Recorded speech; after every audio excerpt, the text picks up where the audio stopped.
Winter comes after fall. Night comes after day. Difficulty follows opportunity.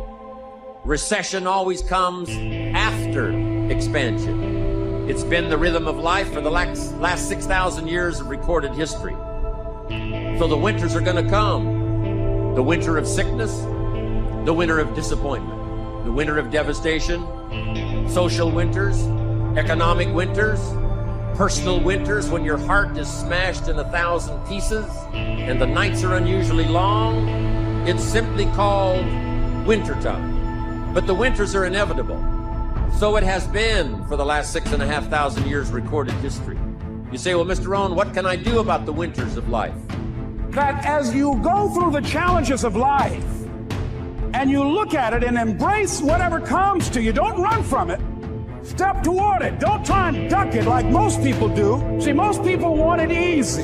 See, easy come, easy what? Easy go. And literally what I've learned in these moments is that I have to stop listening to myself and I have to start talking to myself. I'm like, Rich, you're great. I'm like, look in the mirror, like, you can do this. Rich, you can handle this. Rich, this is not a big deal. Rich, this is gonna pass. You're amazing. Rich, this too shall pass. You got to find ways to increase your sense of self-appreciation, because if you don't, you're bombarded with negative stuff every day that beats you down, and you will find yourself unconsciously engaged in self-destructive behavior. If you don't program yourself, life will program you.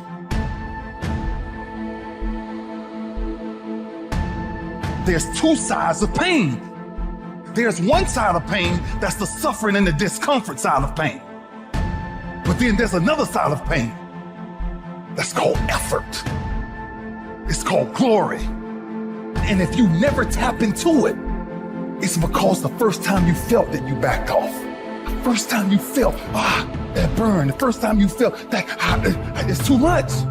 We rationalize with ourselves to where we automatically stop.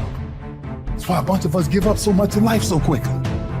But suppose I told you the greatest pain of my life is the reason I'm standing here today. See, sometimes we think the pain is what controls us. It's actually our subconscious mind. That if we ever tapped into that, that's what dictates most of our lives. You got to get grounded. You got to train your mind to serve you. Just make up your mind. This is not going to control you. You have got to make a declaration. This is what you stand for. You're standing up for your dreams. You're standing up for peace of mind. You're standing up for health. You want it. And you're going to go all out to have it. It's not going to be easy. When you want to change, it's not easy. If it were in fact easy, everybody would do it. But if you're serious, you'll go all out and say, in spite of this, I'm in control here. I'm going to turn this situation around. I'm not going to sit back and moan and cry over what happened and what went wrong and who did what. I'm going to do something about this situation. When God gives you a dream, the dream will always be tested. The pressure in your life right now has a purpose. It's not crushing you. It's pushing what's on the inside of you out. It shows you who you are. It's a dog fight. It hadn't been easy. It's a dog fight. The road hadn't been success, like it's just a paved road and like E.T. go this way. It's been rough. It's been crooked. It's been hard.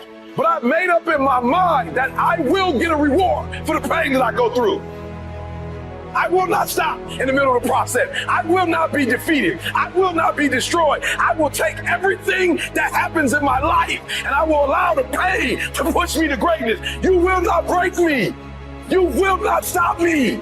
You will not defeat me. The only way I lose is if I quit. It's going to be a dog fight. I choose to fight back. Life is rough. You can allow it to destroy you, or you can allow it to build you up. Draw the line, ladies and gentlemen, and just say enough is enough. Get out of that narrow-mindedness. Get out of that defeated mentality. Get away from that circle. Get away from those people that don't wish you any good. Get away from those people that don't want you to succeed. Get out of the tent. Get out! Here's what's exciting about the passing of time.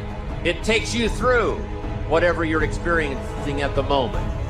That's what time will do, take you through the winter. Now, how do you handle the winters?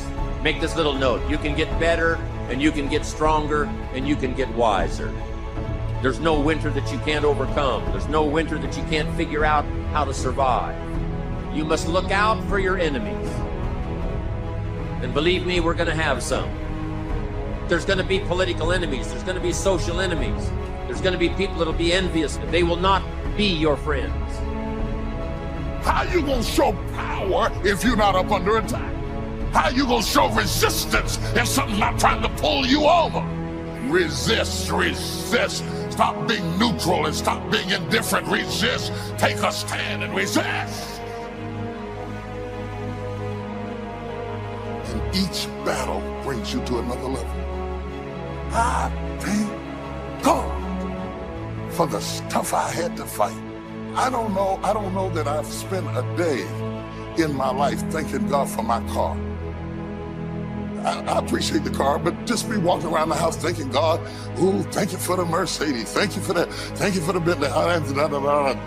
Not a day, thanking Him for stuff. Thank you for this house, thank you for this pool, thank you for that. No, because all that stuff, when you get in trouble, you don't even notice it. It don't even make no difference. When you're really up under attack and the enemy's coming after your children and after your health and after your mind, you don't care what you're driving. I might as well be driving a bus. It don't make no difference. But I thank Him for the stuff I had to fight. There's nothing as powerful as the human spirit. You can't destroy it. You can pervert it, but you can't destroy it. If you can't fly, run. If you can't run, walk.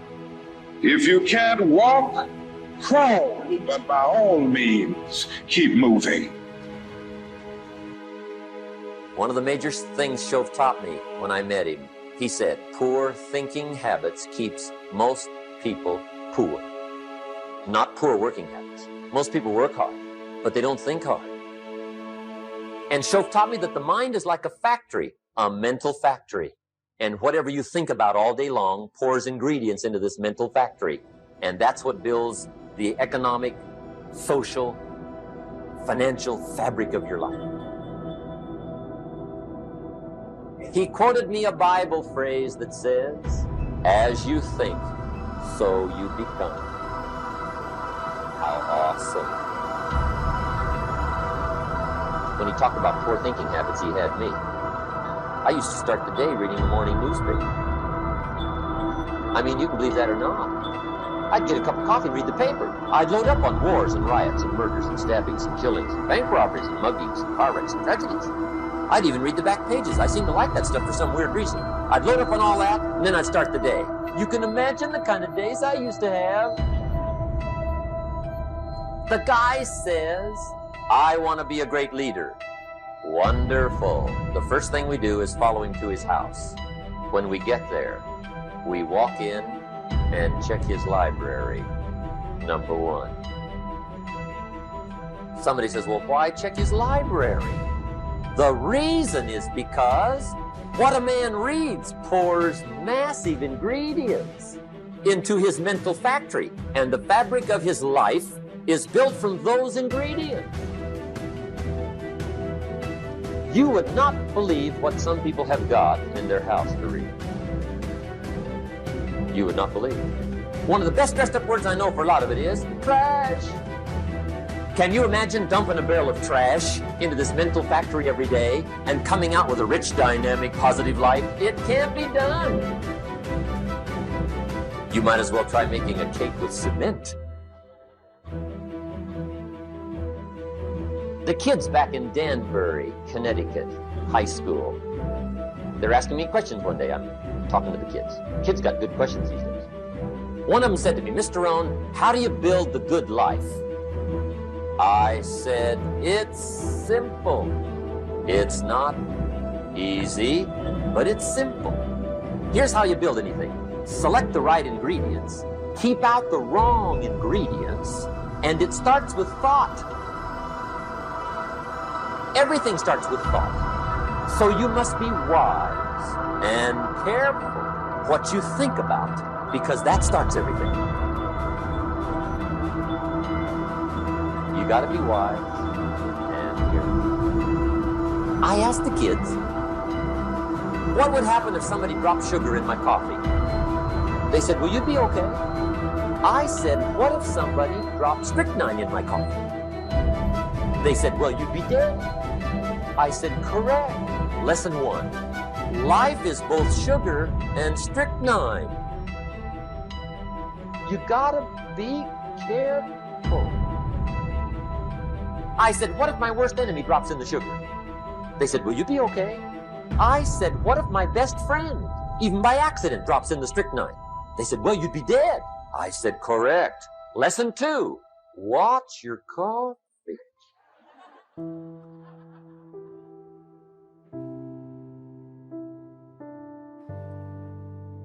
It's necessary you take responsibility for it, that you make it happen, that you don't give up, that you don't take any objection or disappointment or defeats personally, that you keep on keeping on, that you don't decide that I can't make it because you can't see the light at the end of the tunnel, that you realize that's a part of the program. And here's something you've got to resolve. Say this to yourself every day.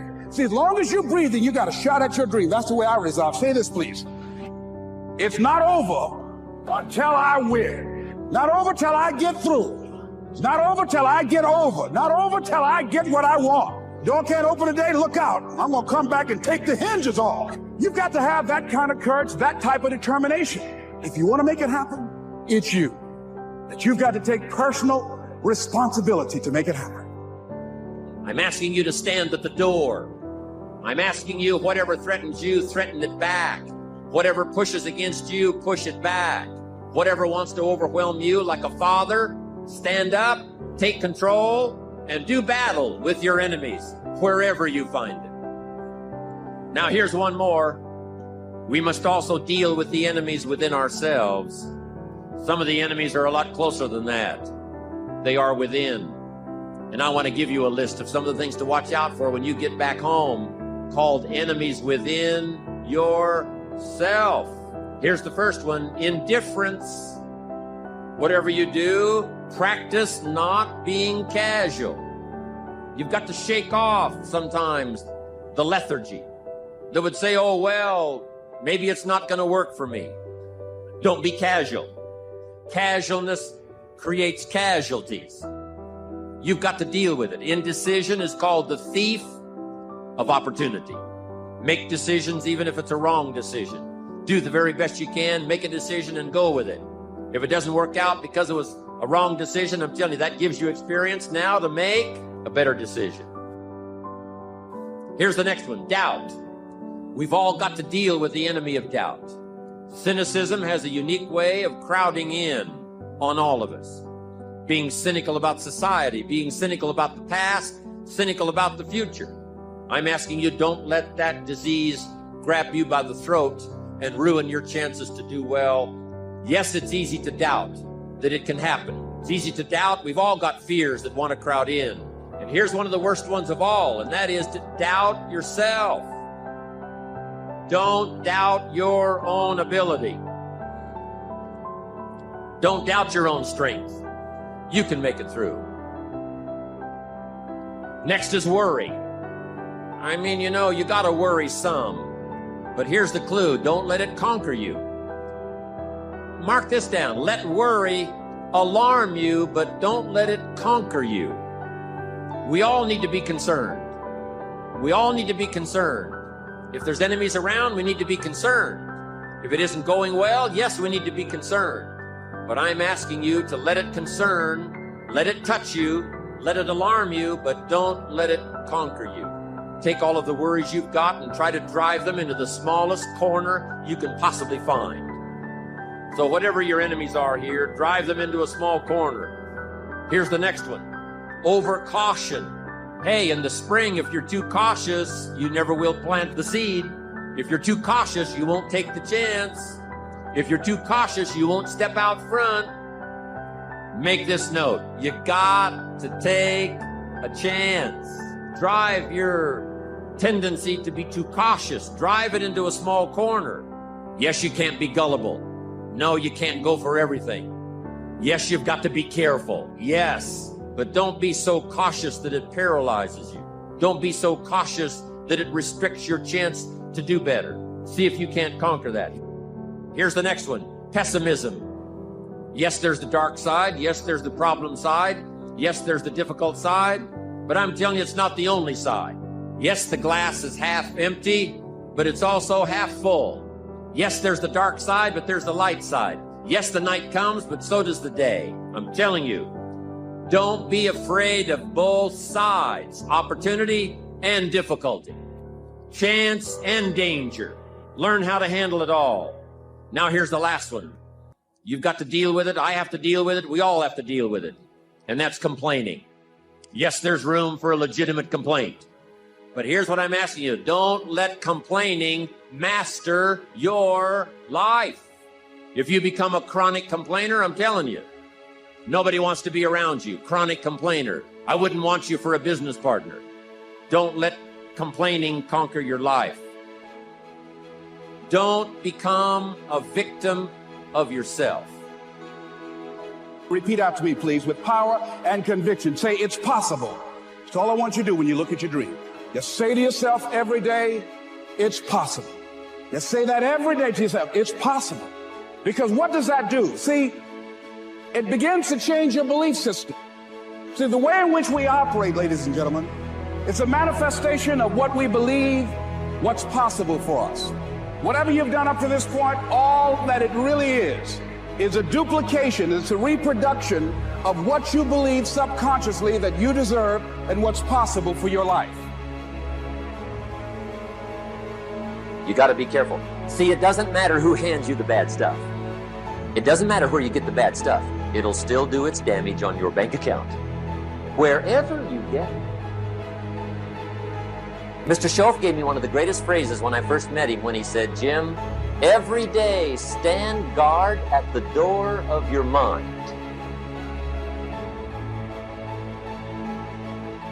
How important. Stand guard at the door of your mind. And you decide what goes into your mental factory. Don't let anybody just dump anything they want to in your mental factory, because you've got to live with the results. Philosophy is simply what you know.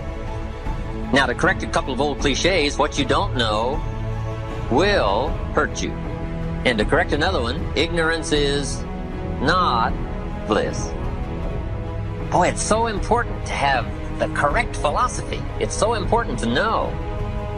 Philosophy sets the course of your life. Philosophy is simply what you know. So it's important to know. I'm telling the kids these days, make sure you get the information while you're here.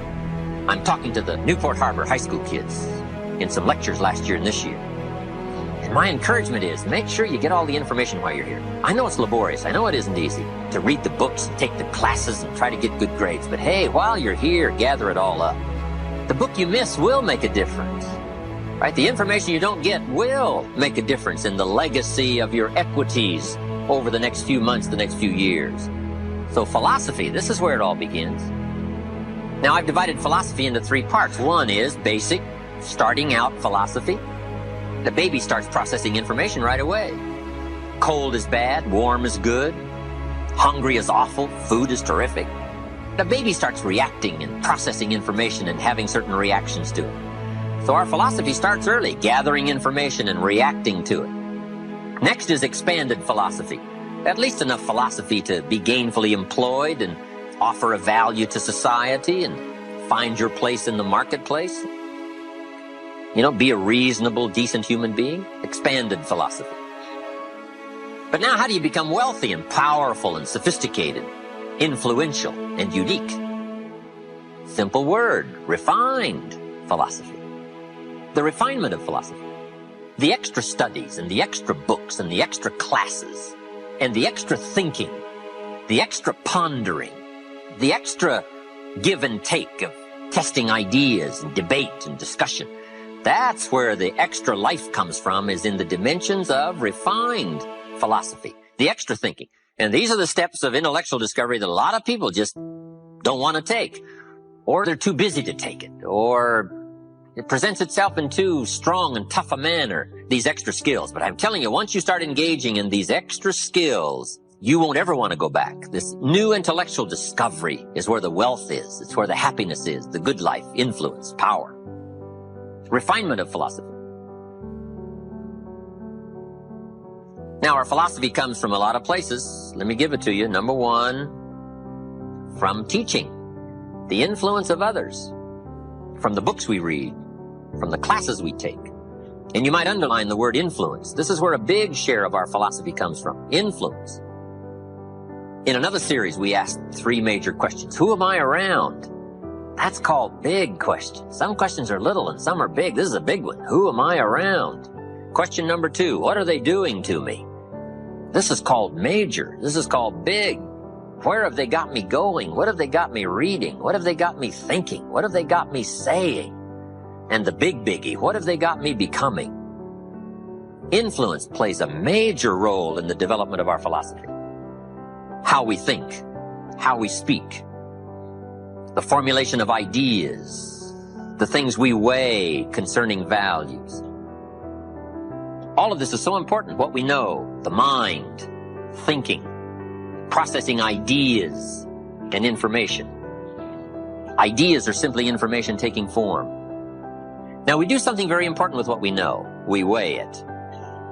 We put it on our mental scales and we weigh it. And I don't know, we may give it a number from 1 to 10. Probably not consciously. But if we hear something and we come into possession of some information and we give it a 10, we'll probably act on it right away. If we give it a 1, we'll probably let it slide. If it's important, we'll do something about it. If we don't think it's important, we'll probably let it go. But it's so important to evaluate. A key word we learn in leadership skill training, perception. Trying to find value in something. Where is the value? How valuable is it? How important is it? Is there something here that I can't see at first glance? Is there something below the surface? Is there something in the inner workings of it? What goes behind it? What goes beyond it? What is its origin? All of these questions that help us come to the perception of value, ideas, evaluating information. Now, here's what's important to have a good set of mental scales. What if in processing information your mental scales were off? And you weighed everything a little wrong? Do you think that would affect your life? The answer is, of course. And all you got to be is a little off for 10 years. And you can imagine what the difference is. I got a key phrase for you. Life accumulates. We either accumulate the debt or the value. We either accumulate the regret or we accumulate the equity. Now, we must all suffer one of 2 pains. The pain of discipline or the pain of regret. And I'm suggesting discipline. Mental discipline to refine ideas. Of course it's laborious and of course it's a push, but it's called small price to pay so that you won't have the regret later on. Regret weighs tons. Discipline weighs ounces. So if you accept the early ounces of discipline of thought to refine ideas and not just let major questions go by, what about society? What about the government? What about taxes? What about religion? What about life? What about capital? What about business? What about society? All of these major questions. What about my life and my value and my place and my future? And what about life? What about origin? What about destiny? What about opportunity? What about possibility?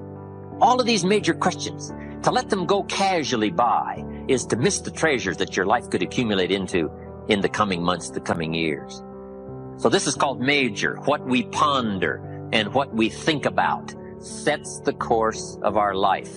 It's like the set of the sail that's taking us somewhere. Let me give you a good question to write down. Where are my thoughts taking me? This is a biggie question. Where are my thoughts taking me?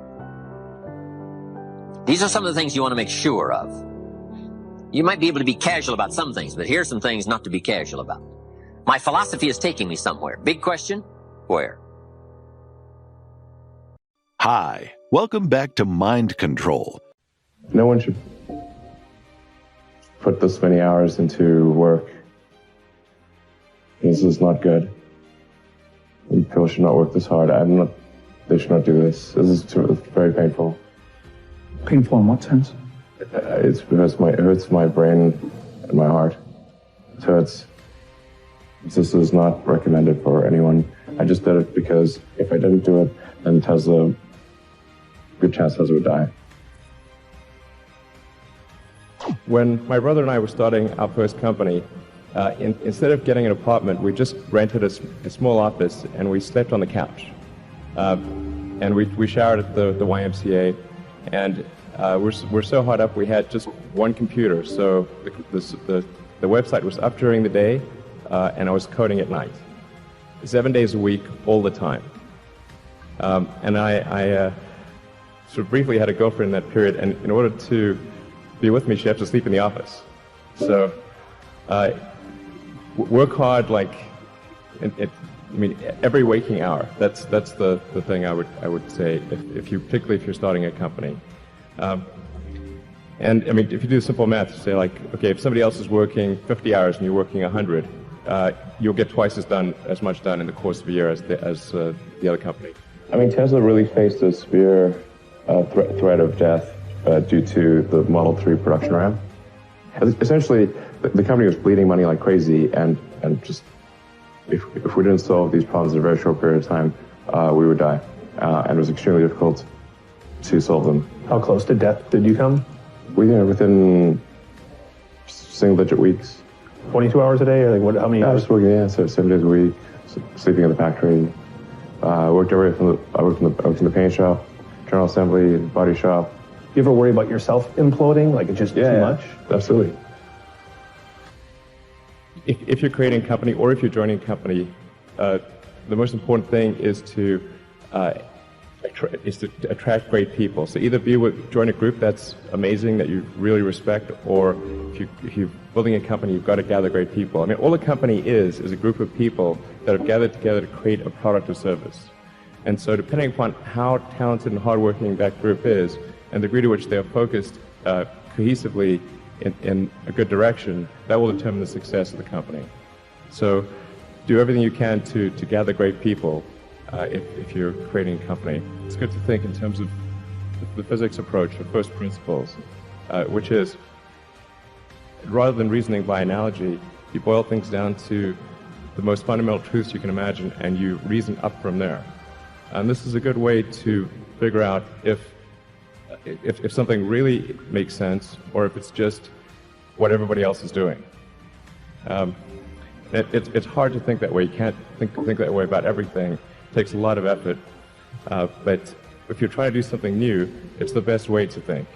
And that framework was developed by physicists to figure out counterintuitive things like quantum mechanics. So it's really a powerful method.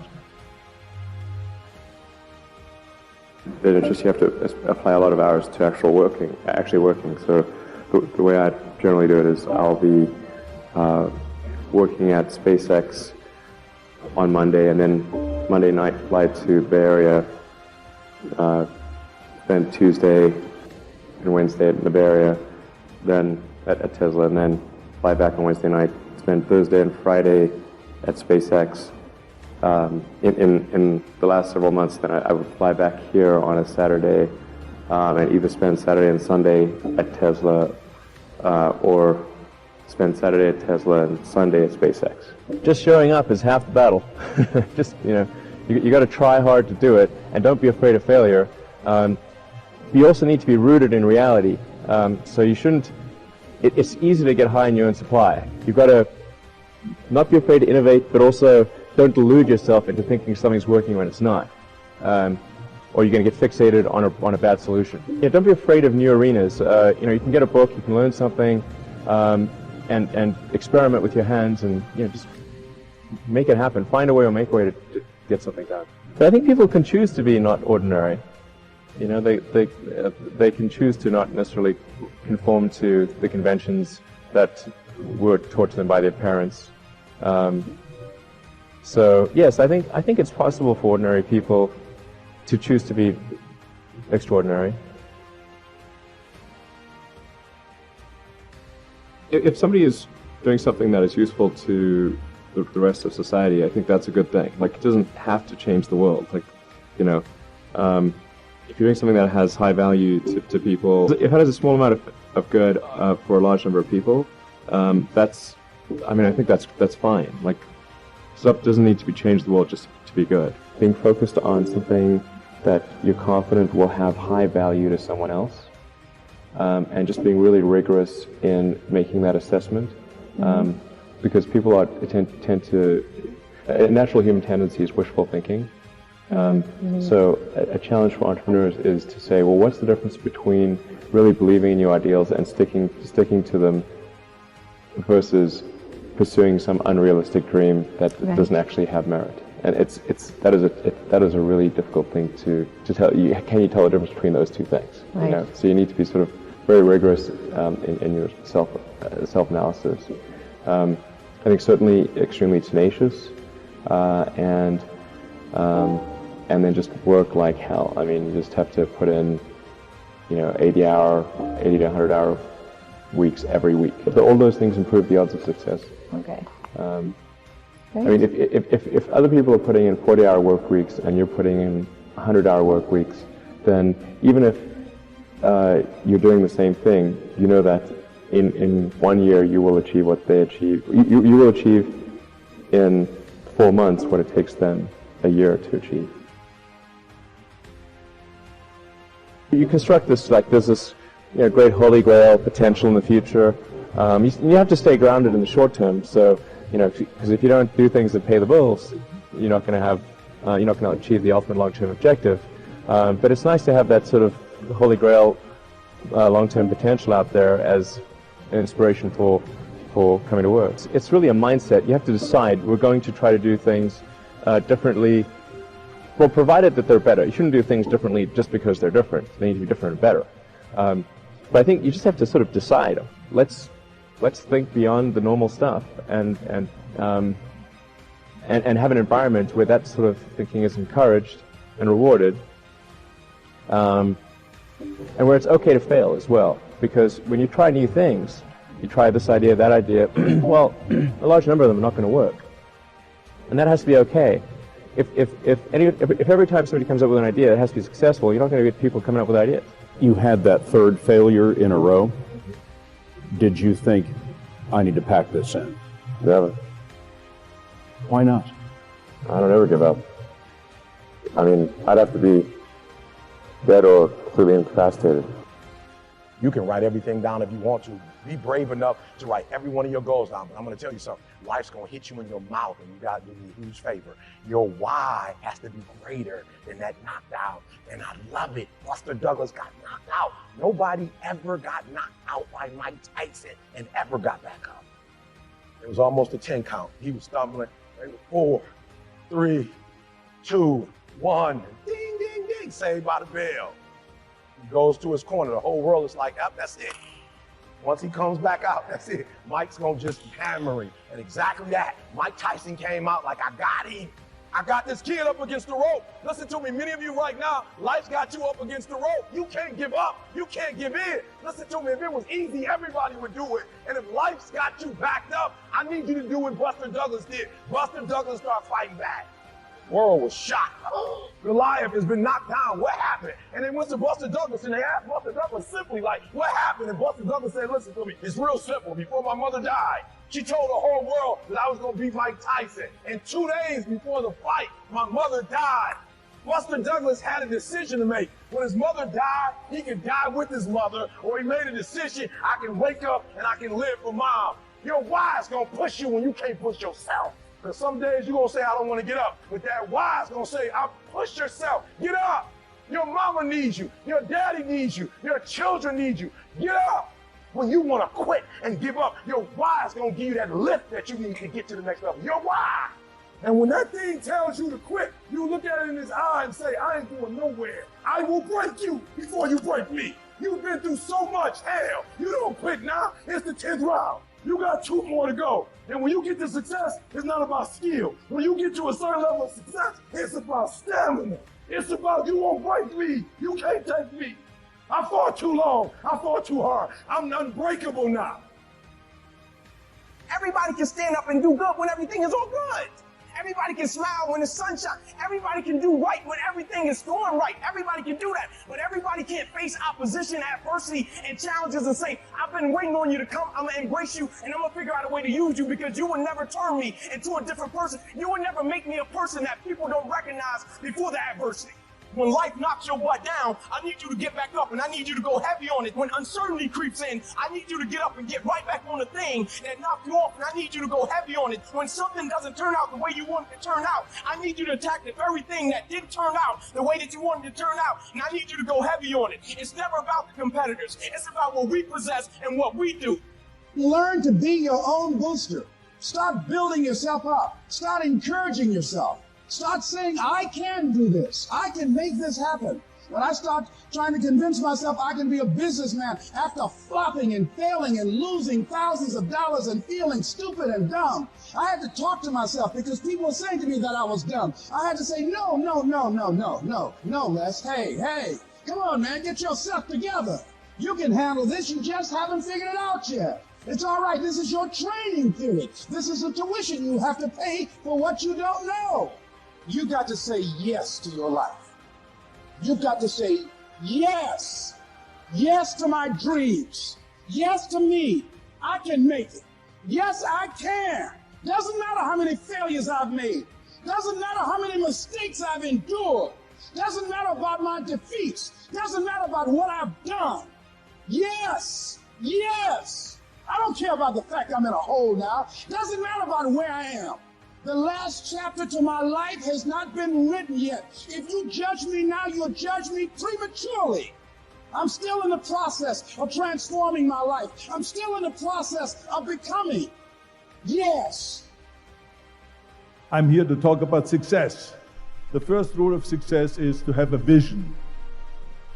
You see, if you don't have a vision of where you go, and if you don't have a goal where you go, you drift around and you never end up anywhere.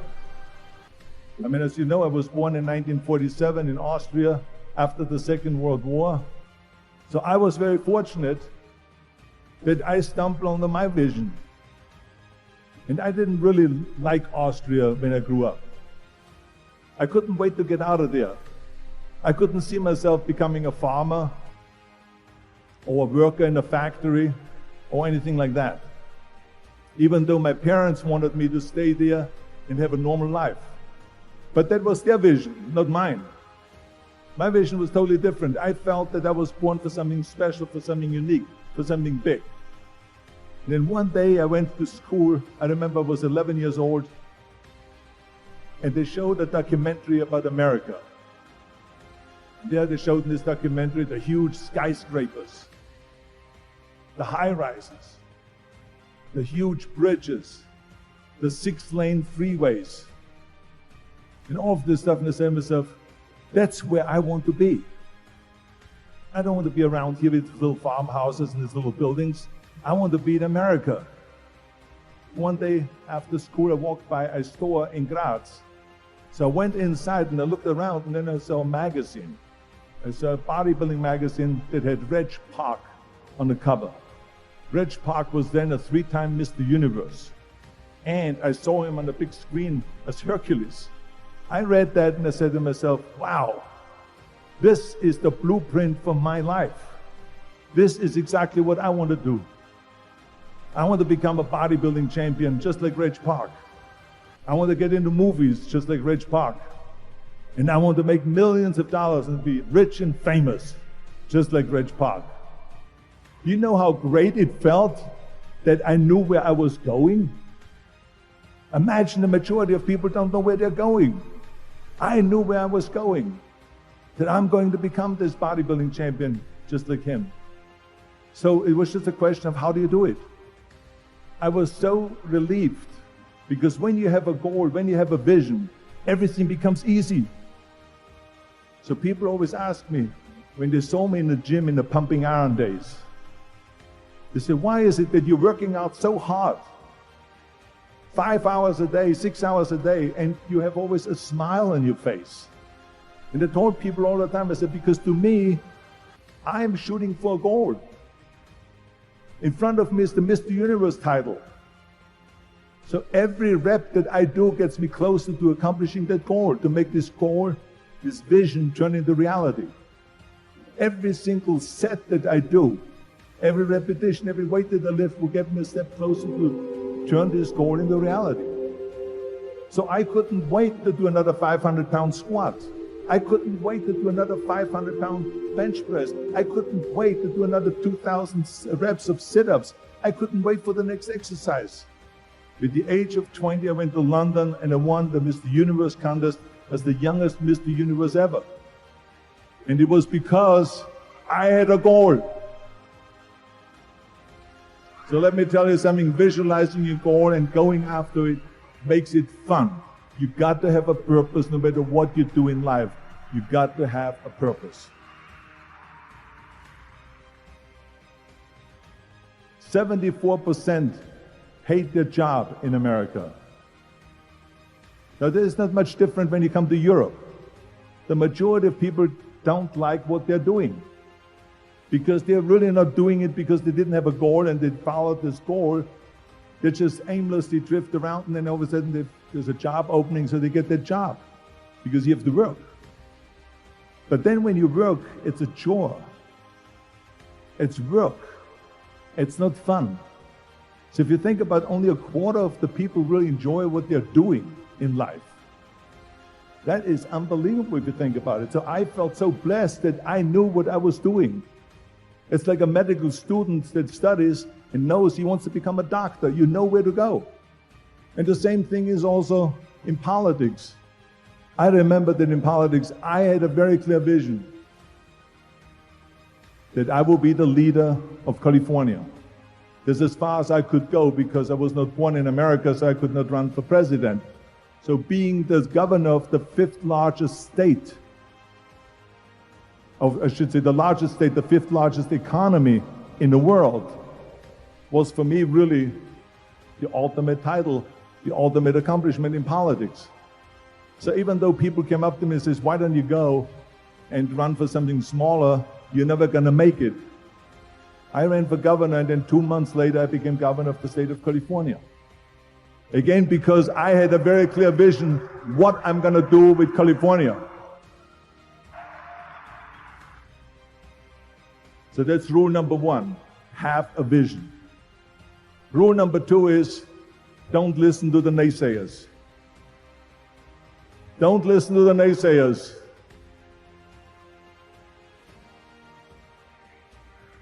Everything I ever did, the thing that I heard out of people's mouth was, that's impossible.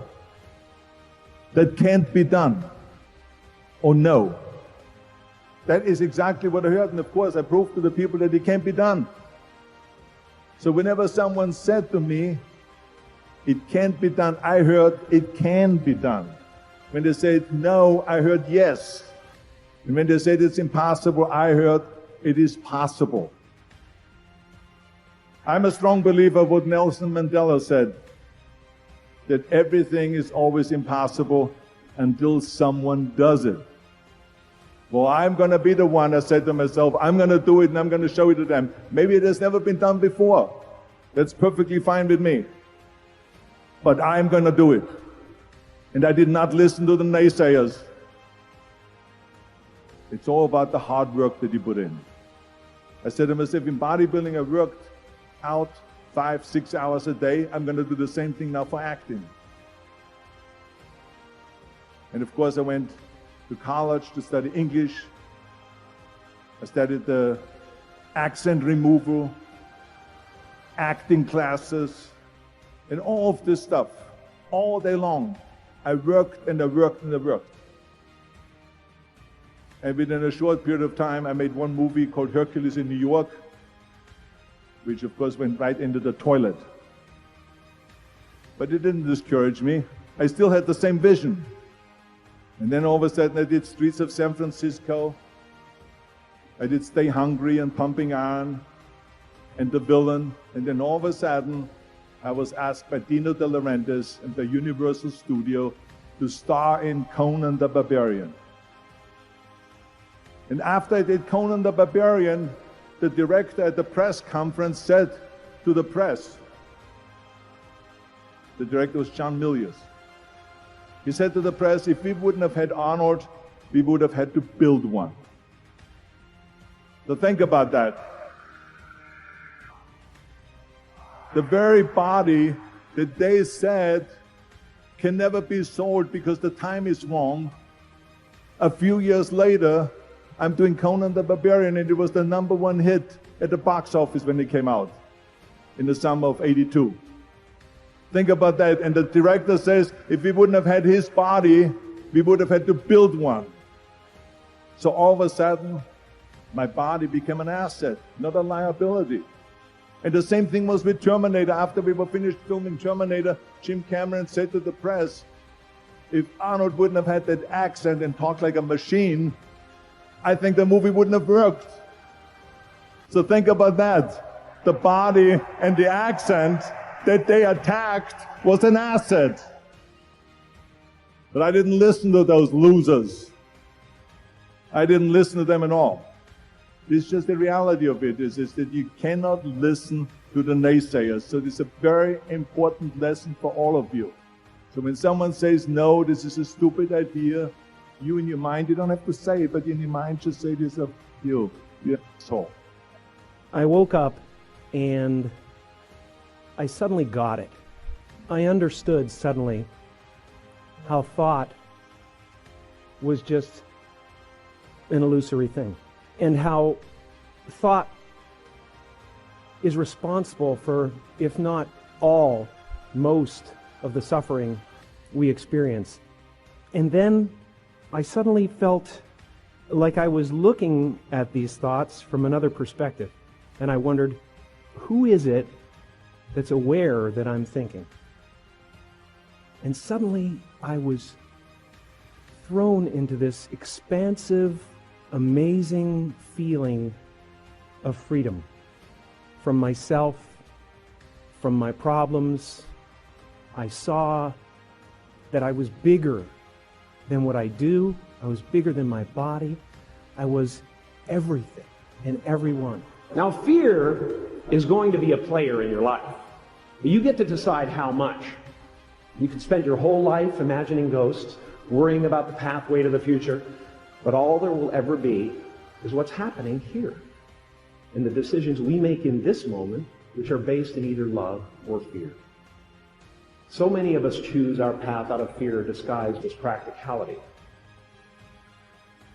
What we really want seems impossibly out of reach and ridiculous to expect, so we never dare to ask the universe for it. I'm saying, I'm the proof that you can ask the universe for it.